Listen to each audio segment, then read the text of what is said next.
It seems like just yesterday that we were at our first convention, where my husband accepted the Republican nomination and then became our 45th President of the United States. Yet the energy and enthusiasm for who should lead this nation, it is real today as it was 4 years ago. I know I speak for my husband and the entire family when I say we have not forgotten the incredible people who were willing to take a chance on the businessmen who had never worked in politics. We know it was you who elected him to be Commander-in-Chief, and we know it is you who will carry us through again. We were humbled by the incredible support then, and we are still grateful today. I want to acknowledge the fact that since March, our lives have changed drastically. The invisible enemy, COVID-19, swept across our beautiful country and impacted all of us. My deepest sympathy goes out to everyone who has lost a loved one, and my prayers are with those who are ill or suffering. I know many people are anxious and some feel helpless. I want you to know you're not alone. My husband's administration will not stop fighting until there is an effective treatment or vaccine available to everyone. Donald will not rest until he has done all he can to take care of everyone impacted by this terrible pandemic. I want to extend my gratitude to all of the healthcare professionals, frontline workers and teachers who stepped up in these difficult times. Despite the risk to yourselves and your own families, you put our country first, and my husband and I are grateful. I have been moved by the way Americans have come together in such an unfamiliar and often frightening situation. It is in times like this that we will look back and tell our grandchildren that through kindness and compassion, strength and determination, we were able to restore the promise of our future. Businesses stepped up and volunteers stepped in. People were eager to share ideas, resources, and support of all kinds with neighbors and strangers alike. It has been inspiring to see what the people of our great nation will do for one another, especially when we are at our most fragile. Speaking of strength and determination, we recently celebrated the 100-year anniversary of the passage of the 19th Amendment. Yesterday, on the North Lawn of the White House, we unveiled an exhibit dedicated to women's suffrage. The exhibit called on children from across the country to send art honoring the meaning of this important time in women's history. When I was judging the entries, I reflected on the impact of women's voices in our nation's story, and how proud I will be to cast my vote again for Donald this November. We must make sure that women are heard and that the American dream continues to thrive.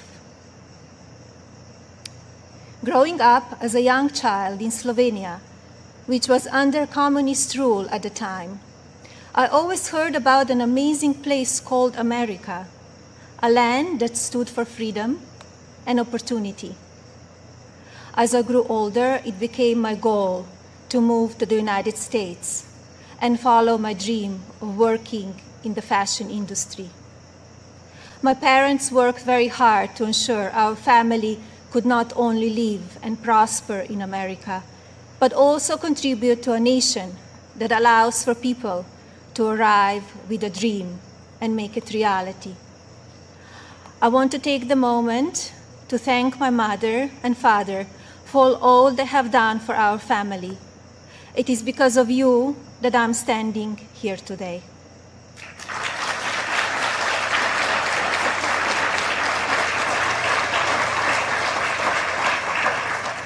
I arrived in the United States when I was 26 years old.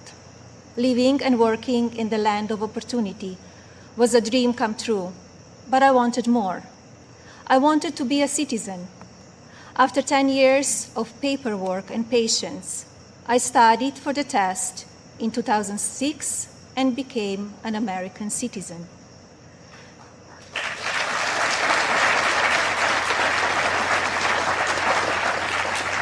It is still one of the proudest moments in my life because with hard work and determination, I was able to achieve my own American dream.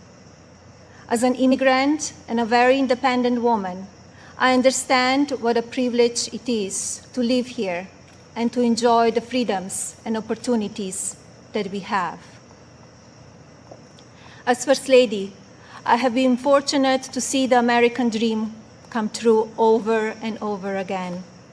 I have met many inspiring women, children, parents, and families who have overcome life-changing issues that include addiction, homelessness, family members who are ill or have passed away, abuse of all kinds, and many other challenges that would make most people give up. The past 3.5 years have been unforgettable. There are no words to describe how honored, humbled, and fortunate I am to serve our nation as your First Lady. After many of the experiences I've had, I don't know if I can fully explain how many people I take home with me in my heart each day. From brave soldiers who give up so much so that we can be free, to children of all circumstances who I have met around the world. Thank you for inspiring me. It is my greatest honor to serve you. When I speak to members of the military, despite sacrificing time with their families, experience the fear of war or suffering loss, they have no regrets about serving our country. The same goes for their families and the families of first responders who often watch their loved ones walk out the door, not sure if or when they will come home. When I speak to families who have lost someone, the pain mixed with pride I hear in their voices is something I think about often. So thank you to all who serve our country in the military and as first responders. And thank you to the families who wait for them. You are our heroes in your own right. I have also been moved by the many children and families I've spent time with at hospitals, schools, and other locations around the world. Children who are dealing with pain or illness that would break even the strongest adult. Parents who are grateful to wake up every day and see that their child is still alive. These families are a testament to what faith and medicine, strength and science can do. On my first international trip as First Lady, my husband and I visited places of great significance to the three major religions: Islam, Christianity, and Judaism. One special memory from that trip is of a young boy I had privilege of visiting while at Bambino Gesù Hospital in Rome, Italy. While there, I read the little boy a story and learned that he and his family had been waiting for a heart for a very long time, and he had a grim prognosis. His situation brought my staff and me to tears, and we spoke of a little else as we flew to Belgium for the next part of our trip. Upon landing just a few hours later, we learned that a heart had been donated and would be going to the little one. I think about him often, along with so many amazing and strong young patients across our own country. More profound and sadly unavoidable examples of our country's strength and character have occurred in the communities that have been impacted by natural disasters. Hurricanes, tornadoes, and flooding may show the ugly side of Mother Nature, but in their aftermath, they can show us a beautiful side of humanity. My husband and I have visited many places that have been affected by natural disaster, and we are deeply moved by the strength of the people who have lost everything and the kindness of neighbors and communities. The common thread in all of these challenging situations is the unwavering resolve to help one another. I recognize the stories I just told about people who survive extraordinary circumstances. But Donald and I are also inspired by the millions of Americans who wake up each day with a simple yet courageous goal of providing for their families and keeping them safe. You are the backbone of this country.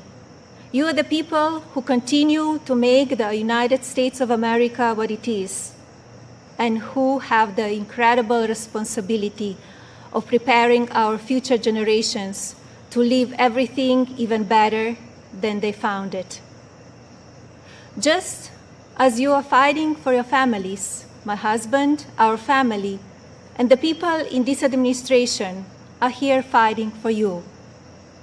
No matter the amount of negative or false media headlines or attacks from the other side, Donald Trump has not and will not lose focus on you. He loves this country, and he knows how to get things done. As you have learned over the past 5 years, he is not a traditional politician.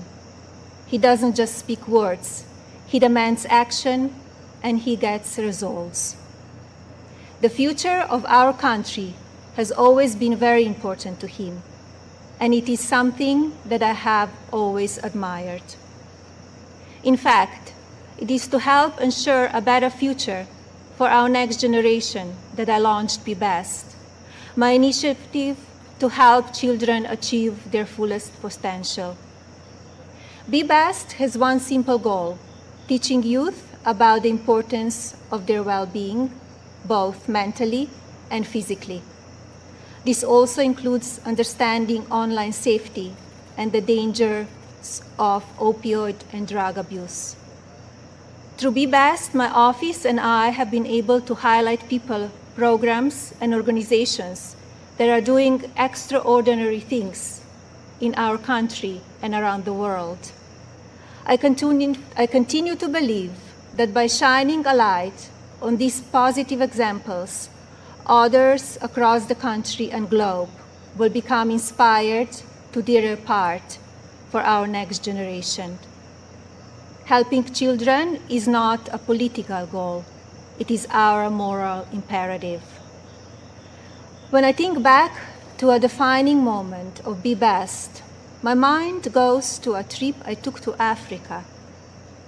On that vast and beautiful continent, I was able to visit the countries of Ghana, Malawi, Kenya, and Egypt.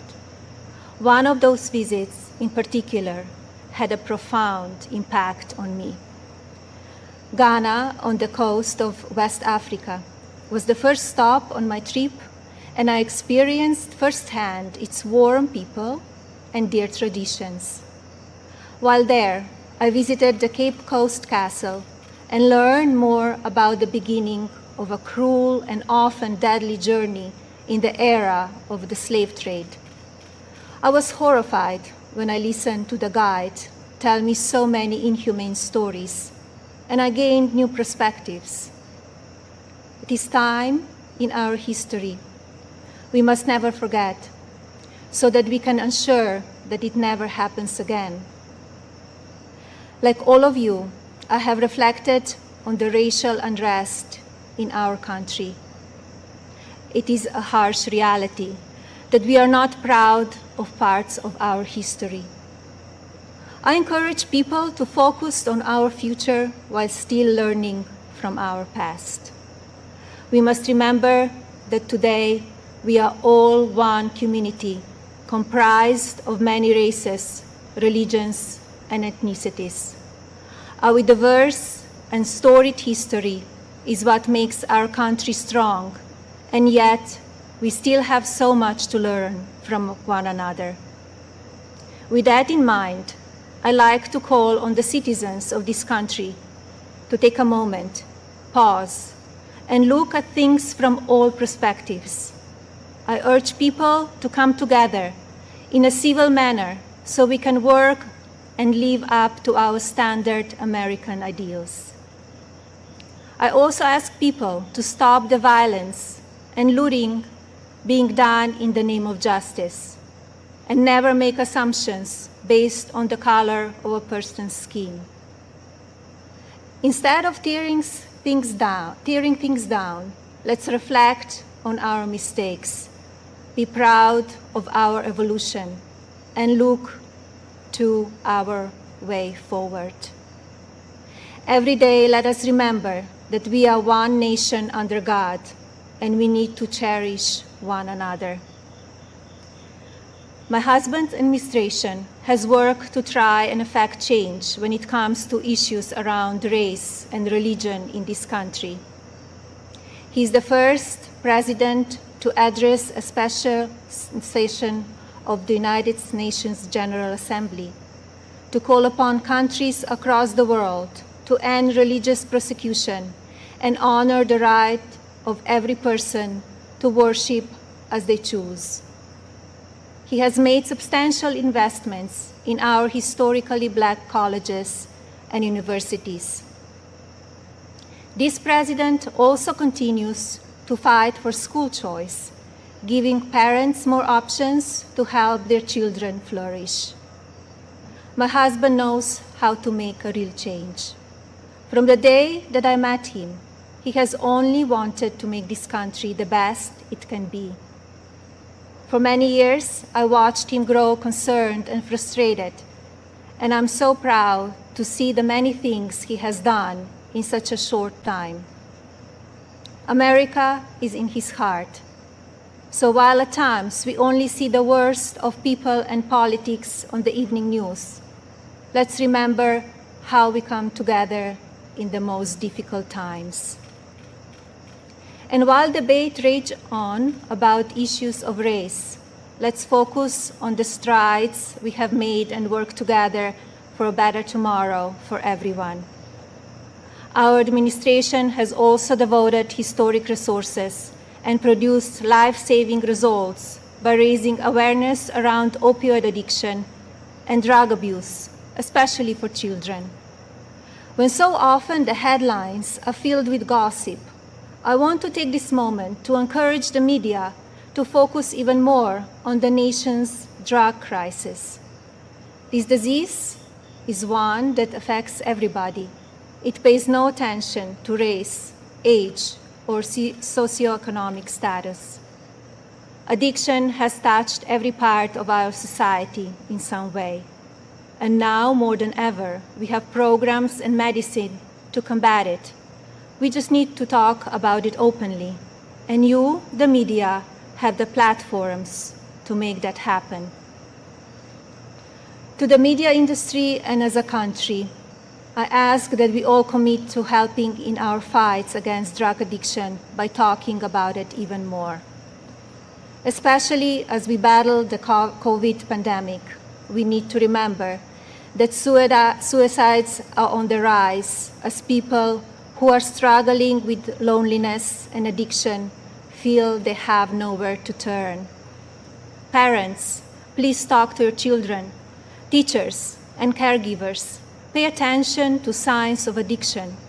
Lawmakers, pass legislation that allows those who ask for help to do so safely and without fear, and to provide resources for organizations that help people impacted by addiction. When the stigma is removed, people will no longer be ashamed to ask for help, and lives will be saved. And if you are struggling with addiction, there is no shame in your illness. Please seek help. You are worth it. In my next 4 years as First Lady, I will continue to build upon We Best and work with individual states to pass legislation to take care of our most vulnerable. I plan to continue the work I have started with children in foster care, as well as the minority communities and tribal nations. I want to ensure children are being protected and communities have the resources needed to combat drug addiction and child neglect or abuse. Like my husband and the administration, I will continue to encourage education that supports a child's individual needs. It is vital that children are given the building blocks to succeed. I also look forward to continue my work to restore the People's House, which is a lasting symbol of pride for our nation. I believe this iconic home needs to be cared for and preserved so it can be enjoyed by the people of this country and visitors from around the world for years to come. I'm passionate about this beautiful house, the grounds, and all they represent. And now I have a special message for the mothers of this country. This modern world is moving so fast, and our children face challenges that seem to change every few months. Just like me, I know many of you watch how mean and manipulative social media can be.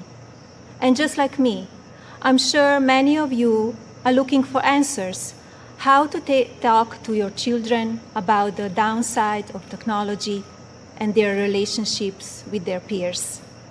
Like every parent in this country, I feel there are so many lessons to teach our son and responsibilities as his mother, but there are just not enough hours in the day to do it all. I remind myself that I'm more fortunate than most and still have days that I look for wisdom and strength to do the very best I can for him. To mothers and parents everywhere, you are warriors. In my husband, you have a president who will not stop fighting for you and your families. I see how hard he works each day and night, and despite the unprecedented attacks from the media and opposition, he will not give up. In fact, if you tell him he cannot be done, he just works harder. Donald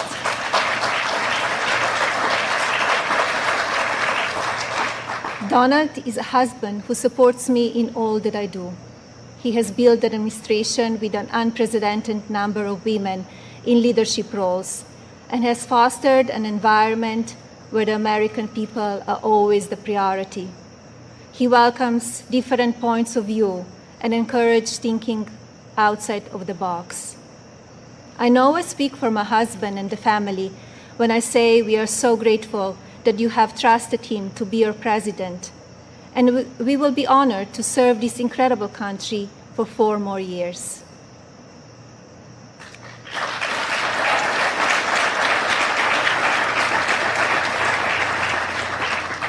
As you have heard this evening, I don't want to use this precious time attacking the other side, because as we saw last week, that kind of talk only serves to divide the country further.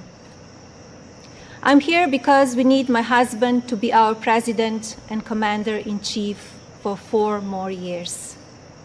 He is what is best for our country. We all know Donald Trump makes no secrets about how he feels about things. Total honesty is what we as citizens deserve from our president. Whether you like it or not, you always know what he's thinking. And that is because he's an authentic person who loves this country and its people and wants to continue to make it better. Donald wants to keep your family safe. He wants to help your family succeed. He wants nothing more than for this country to prosper, and he doesn't waste time playing politics. Almost 4 years ago, we went into Election Day completely underestimated. despite what is being said again this year, I know, just as you do, that Americans will go to the polls and vote on the behalf of their families, our economy, our national security, and our children's future. To vote for those ideals is not a partisan vote. It is a common sense vote, because those are goals and hopes that we all believe in. I believe that we need my husband's leadership now more than ever in order to bring us back once again to the greatest economy and the strongest country ever known. God bless you all, your families, and God bless the United States of America.